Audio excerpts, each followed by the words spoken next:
Hello and welcome to Sky World Rugby World Cup Live.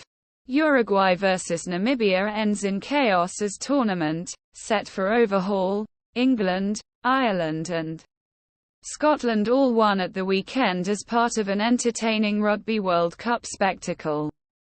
Wales also got in on the act by thumping Australia to dump Eddie Jones' side out of the tournament in ruthless fashion, with the Wallabies boss now facing tough questions over his future.